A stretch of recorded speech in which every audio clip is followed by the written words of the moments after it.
Welcome back. All right, going to talk about a prospect today, Axel, Sandin-Pellikka. Now, I'm wearing a Canucks jersey. Here's the interesting thing. I don't know if he goes at 11, but it sort of feels like he's the Canucks type of defenseman. Now, the one caveat I have to throw in here as well is that Ethan Bear's 5'11", Quinn Hughes is 5'10", Pellikka's 5'11". That is an issue later. Now, I've always said you draft the best player available, and there's the possibility, too, that with the Canucks looking to draft a defenseman, if Reinbacher and Simashev are gone, he may very well be the best defenseman available.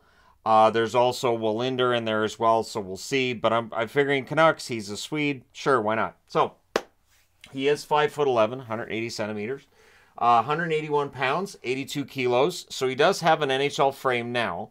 He's been playing against men this year as well, and he played relatively well, all accounts considered. Last year, playing for Skellefteå, junior team, and yes, I did look up that pronunciation before starting this video. 14 games, 1 goal, 2 assists, 3 points with the junior version of said team.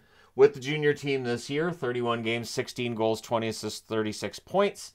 Playing for the SHL version of Skellefteå, 22 games, 2 goals, 3 assists, 5 points. The offense is there.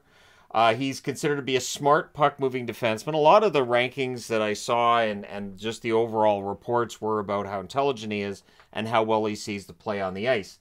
Now, the rankings for him are kind of all over. McKeen's has him at 15th. Elite Prospects has him at 14th. Hockey Prospect is not sold on him at all. They have him at 26th. A lot of comments about Brandstrom. A lot of, well, Brandstrom was this at this point.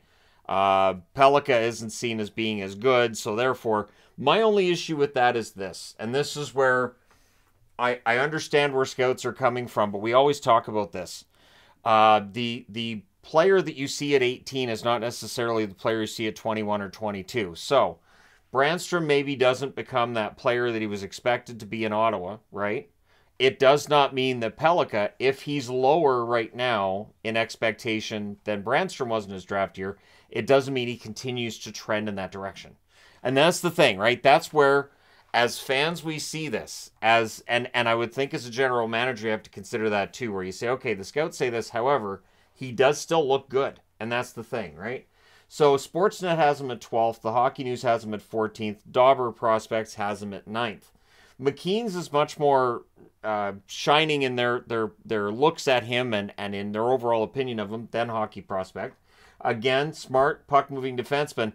And he's compared to Adam Boqvist, who's in Columbus, as well as Nils Lundqvist, who's in Dallas. Now, Lundqvist has taken a little bit longer to reach the top 6. I like Boqvist. A little bit of inconsistency there in his game. But if that's what Pellikka is going to be, then at least he's an NHL defenseman, right? So, the one question I have, and I had to put in here, is he going to drop because of his size? Because a lot of the scouting reports were, yeah, I think he'll do well in the regular season, but in the postseason, you got to be a big defenseman. And so that is there, right? So I've talked about how smaller players will tend to drop in the draft. We look back at drafts and say, how did that happen? That may very well be the case with him as well. He can play a physical game. It's not a consistent physical game. There are nights where he's more physical than others, but if he's asked to do it, he'll do it, right? Now, at the under-18s, he played well. 7 games, 2 goals, 9 assists, 11 points, of course, representing Sweden. At the under-20s, 7 games, 1 assist. So a little bit of a tougher time at the World Juniors, but he was playing 24 minutes a night in the under-18s, so a lot of ice time, and he played well. He had a good plus-minus. Again, at the under-20s, not as good, but that can happen, right? So maybe that improvement shows up next year at the next World Juniors. He's definitely not going to be in the NHL right off the bat. That's why I don't think that if a team has a smaller defenseman, you necessarily need to pass on him. If you think he's the best player available, you take him, and then you worry about it later. Because again, if he develops and he's a really good top prospect, but you look at your lineup, say 2-3 years down the road, and you say, I don't know how he fits in here. Well, then he will have value. You could potentially then make a trade. Get other prospects, draft picks, that kind of thing, if necessary, or maybe he ends up on your team.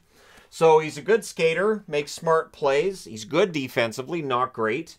There's differing opinions on his defensive game, but top 4 upsides there. He's seen as probably being a second pairing defenseman in the NHL, not first pairing.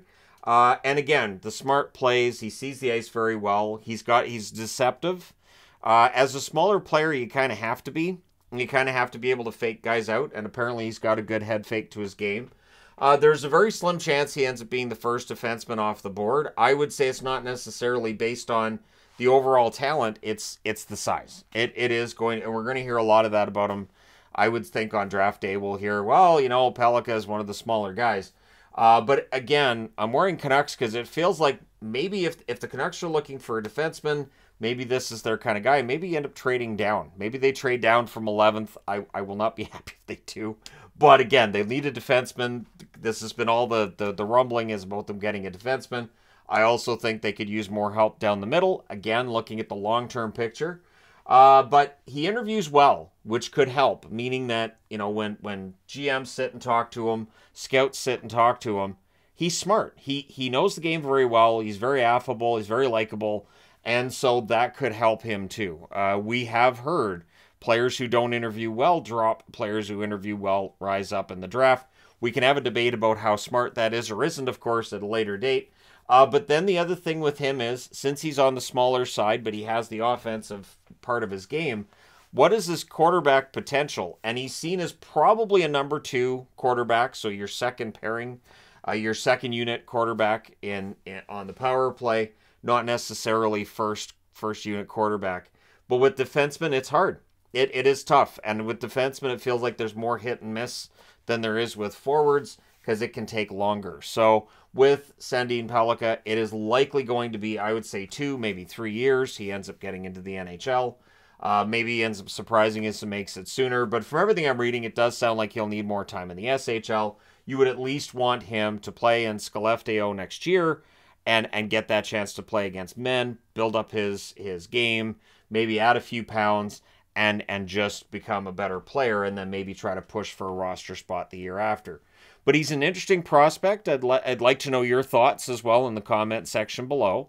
Don't forget to hit like and subscribe if you're browsing your way through. You just happened upon this video. And hey, thank you guys so much for watching, for all your support. I will talk to you again soon.